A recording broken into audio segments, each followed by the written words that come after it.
Hello again, everyone. YouTube world, social media world, digital world. Gordon Causey, aka Gordy Canuck. 3 minutes late. I said 10:45 on my Twitter feed. About the same with is anyone watching it? I doubt it, or not many. At any rate, 10:48 p.m. on Friday, the 26th of August. And I wanted to talk. I've been a bit of a chicken little. I've been accused of being a bit of a chicken little with respect to monkeypox, which is fair enough. I do think it's going to blow up. But the reporting of late has indicated that the rise in infections has slowed. That's not to say that case numbers are going down. They can't. I mean, it's a cumulative total. It just constantly goes up. But the rate at which it's increasing has now decreased. I saw a figure published that said the rate of infection has decreased by like 20% or something like that. The elephant in the room for me is the question of testing. If a jurisdiction like, say, the province of Ontario is normally doing, say, 100 monkeypox tests per day, and they've already reported, they've said that back at the beginning of August, early August, I think it was August 10th, the positivity rate was 31.8, so called 32%. So if you do 100 tests per day, there goes my dog.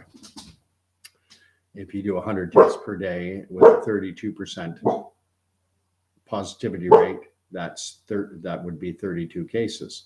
But then if going forward, they cut the testing down to, instead of 100 a day, if they drop it all the way to 50 per day and are identifying 20 infections per day, well, the number of confirmed infections has gone down.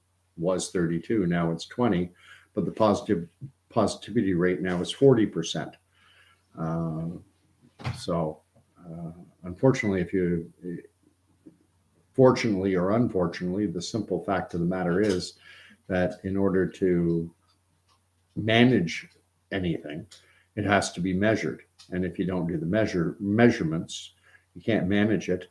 You can't even get a correct picture. You can't get a sense of what is actually happening unless you're doing the measurements. Now, my view has always been that we're likely looking at the number of infections being reported and confirmed through testing, that it's a fraction of the actual number. And the story came out on August 25th, so within the last day or two, with respect to the fact that some children in Georgia, in the state of Georgia, have been reported as infected. And I wanted to read the article. It's straight from CBS News, out of the affiliate that I'm reading.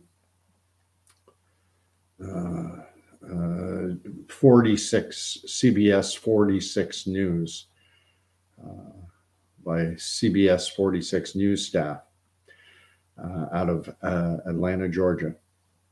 According to the Georgia Department of Health, the 3 children in Georgia who have been diagnosed with monkeypox contracted the disease from someone in their household. On Wednesday, we learned that a student in Newton County Schools was positive at Mansfield Elementary.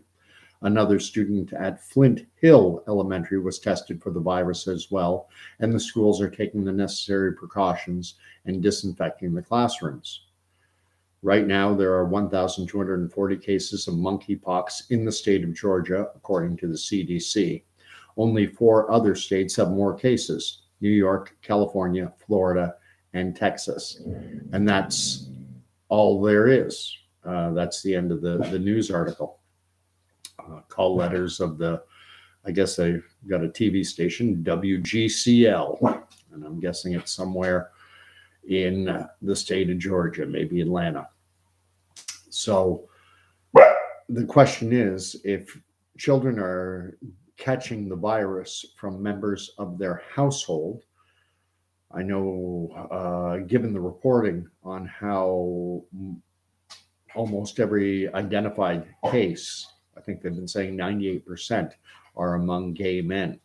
And so the leap that people have made is that that's the only way to get infected. Well, if these children are contracting it, and if sexual contact is the only way that it can be transmitted, then a crime has taken place. But there's nothing about any criminal charges, and we have to make assumptions because the media is not doing their job. The media is, investigative journalism involves asking questions, sometimes hard questions, sometimes uncomfortable questions, but asking them. But we don't have a media that does that anymore. Our media is simply doing what TASS did in the old Soviet Union. Whatever, here, tell us what you want us to tell everyone, and we'll say it. They don't investigate anything, and there's no ethics involved anymore. So the question I have, and I think it's the most obvious question, assuming these children just contracted monkeypox through casual contact, bedding, whatever, the individuals in these children's homes from whom they contacted the virus, so let's say you have mom or dad has the virus, did the person they got infected from, did that individual know? Were they a confirmed case? My suspicion, which I can't, because our horrible journalists don't ask, I'm left to question and to assume, but my assumption is that the individuals in these households who had monkeypox did not have it confirmed. Perhaps they suspected they might have it, but it wasn't confirmed by a test. If it had been confirmed by a test, prudent action would be, all right, stay away from the kids.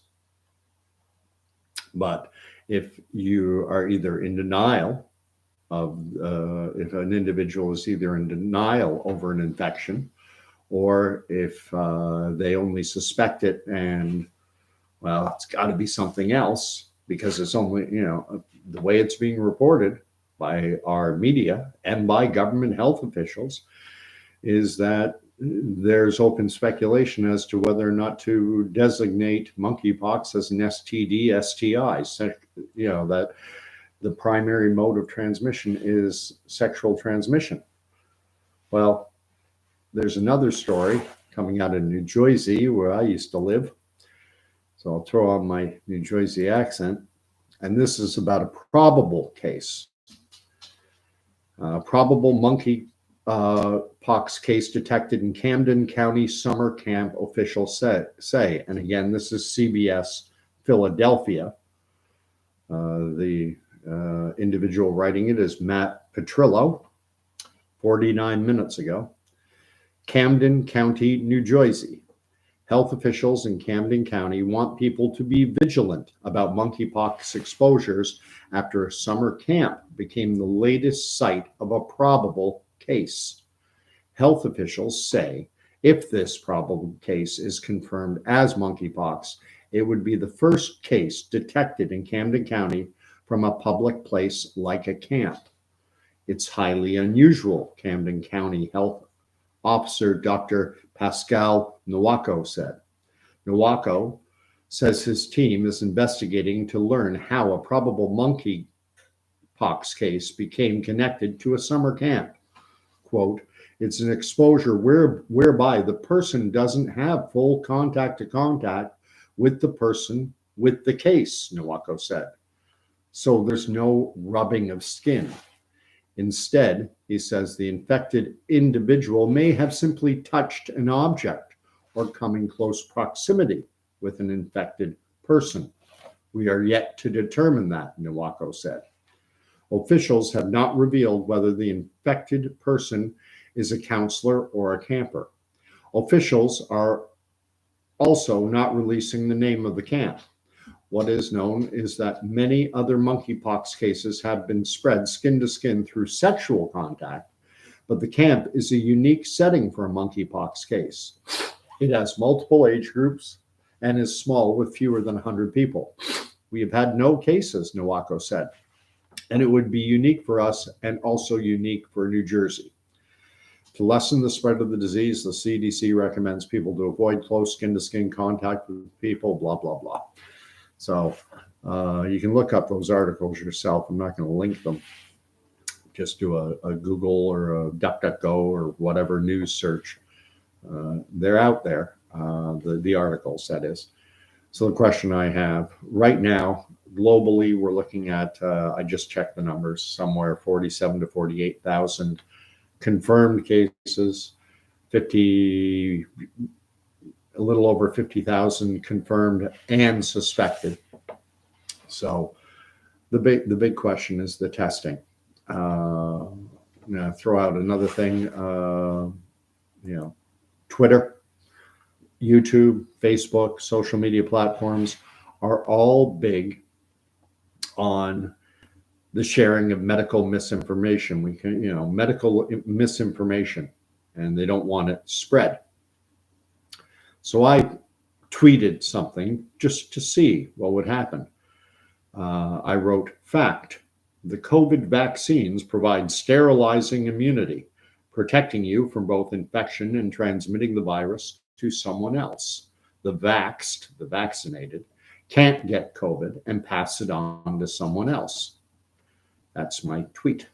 And I invite anyone who thinks it's false information to report it. And I'm curious to see whether or not it is being reported, because it's obviously misinformation. The vaccine does not protect you against infection. It does not stop you from passing the virus on to another individual, according to all the public health officials, according to the media. But that message right there that I just tweeted out would probably encourage someone. Oh, it provides sterilizing immunity. I can't get infected. I can't pass it on. That's a positive sounding message. It's a lie, but it achieves the goal. This is Machiavellianism 101. 99.9% of the world knows Machiavelli. The ends justify the means. If lying and cheating and stealing achieves an end which is desirable, well, then it's okay.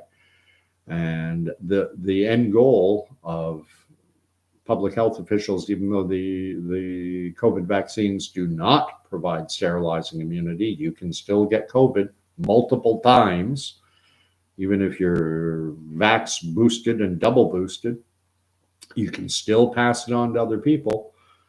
Those are easily verifiable facts. And I think by now, I must know dozens of people who have been vaxxed and got COVID.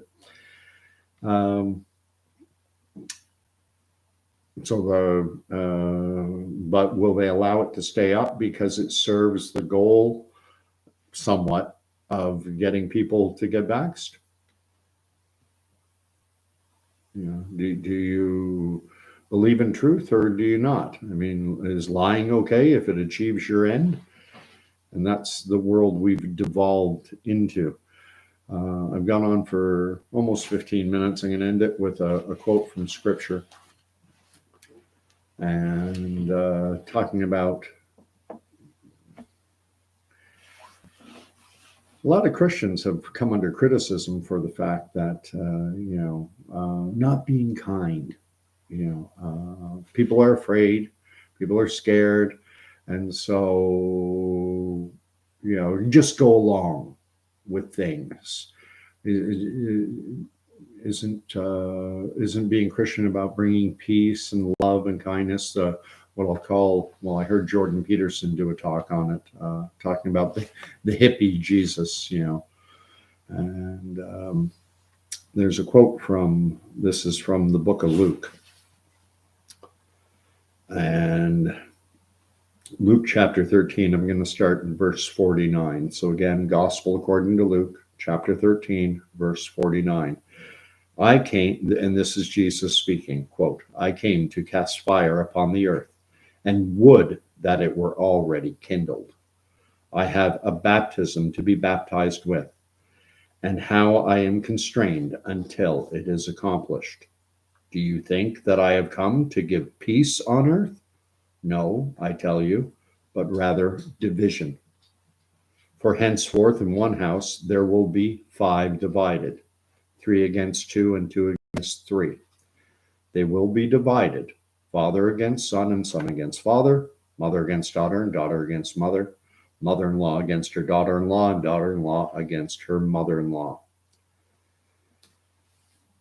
He also said to the multitudes, when you see a cloud rising in the west, you say at once, a shower is coming, and so it happens. And when you see the south wind blowing, you say, there will be scorching heat, and it happens. You hypocrites, you know how to interpret the appearance of earth and sky, but why do you not know how to interpret the present time?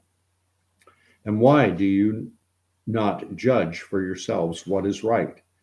As you go with your accuser before the magistrate, make an effort to settle with him on the way, lest he drag you to the judge, and the judge hand you over to the officer, and the officer put you in prison. I tell you, you will never get out till you have paid the very last copper. The word of the Lord.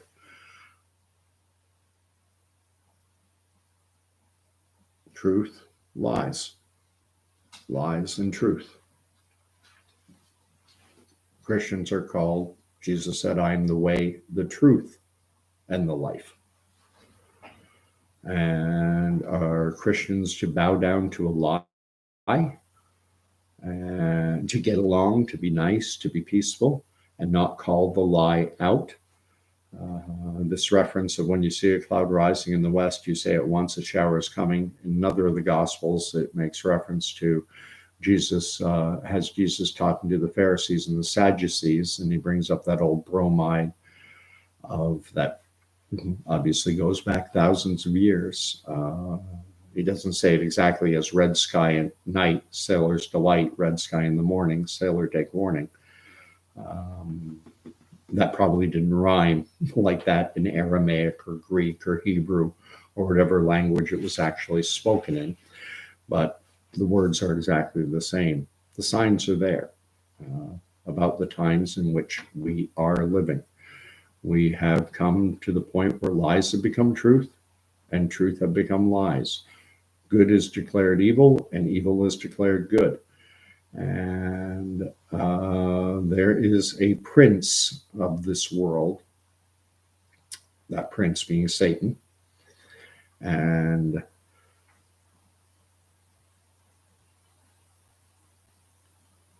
a prince is inferior to a king. And Christians worship the King of Kings. And I know that in this world right now, a lot of people are happy with the fact that things have gotten back to a new sense of normal of late.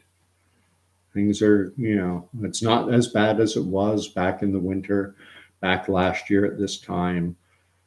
Kids are playing sports leagues, schools are opening up. The prince of this world has seemed to have backed off a bit. But I'm here to tell you my not always so humble opinion is that this is just the pause that refreshes. And God is not allowing this to happen. God's in control of it. Because this world, world of which Satan is the prince, is not a godly world. And this great reset, we need a great reset. Not what Klaus Schwab and his minions with the World Economic Forum had planned, but not the world that we had before with the it was a beastly world. I'll give you just one example and I'll end it off with this. There was a factory in the country of Bangladesh, and it's easy to kind of ignore this stuff when you live in the developed Western world and we have such a high standard of living. Our high standard of living has largely been born on the backs of oppressed peoples. And what happened was a company had been engaged to produce clothing for a Canadian retail giant. And I'm not going to say the name because I haven't read this article in a long time, and I don't want to misrepresent anything. So I'm sticking with what I remember and know to be 100% true. At any rate, so there was a company in Bangladesh that had a manufacturing facility, and they were engaged by a large Canadian retailer to produce a line of clothes. And they were given the contract because they pay their workers next to nothing, and the working conditions were absolutely disgusting, deplorable, and horrible, to such an extent that the factory itself was destroyed with people in it. Well, gosh, look, this shirt's only $5. This shirt's only $6. Wow, what a bargain. Aren't I a great, wonderful person? And it's easy to be blind to why that shirt is only $5 or $6 or $2. It's a race to the bottom, and there's a lot of this is the world that is being to use Klaus Schwab's term, this is the world that is being reset. The reset he has planned is going to fail. And it is going to it's going to be a spectacular failure. He wants a world, the World Economic Forum and government of Canada agencies like Horizons Canada, look into that if you want. They envision a transhumanistic biodigital world where the physical, biological world, humanity, is merged into the digital world. We ostensibly become machines and hackable, programmable, digital property of corporate. We would become the plan is to have humanity as the digital property of corporate entities and their government puppets. Because let's face it, Justin Trudeau, Pierre Poilievre, or Jagmeet Singh, or whoever is the leader of the Greens, or even Maxime Bernier, there is no political solution to this. The political machinery that we have built up, that's not a godly machinery. That's in the domain of the prince of this world. And I should give credit in terms of the passage I was just reading, the genesis, if you will, for that line of thinking came from a friend of mine in Aylmer, Ontario, Pastor Henry Hildebrandt, who's the pastor of the Church of God Restoration in Aylmer. And I ask you to keep them in your prayers, and all the faithful churches that have that kept their doors open when all this insanity was going on for the last 2 years. Now, as we head into the fall, my overwhelming sense is that it's coming back. We're going to see. I don't know if I'm right about monkeypox. I don't know if I'm right that this is going to blow up. I think it will, but my degree in epidemiology and infectious disease and virology, they all came from Cracker Jack boxes. So I don't know. But I suspect that people are going to start getting sick. And no causational link will ever be will ever determine that the real cause of it. And the real cause will have been the jabs. Whether it was 1, 2, 3, 4, or now in Quebec, they're talking about number 5. I think even one injection of this toxic spike protein juice. That's what I like to call it, because it's never been. It's like a vaccine. It's a vaccine like no other vaccine ever given out.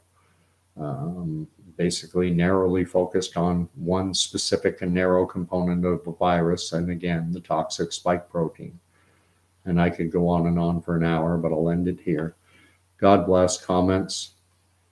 Go nuts. And see you again.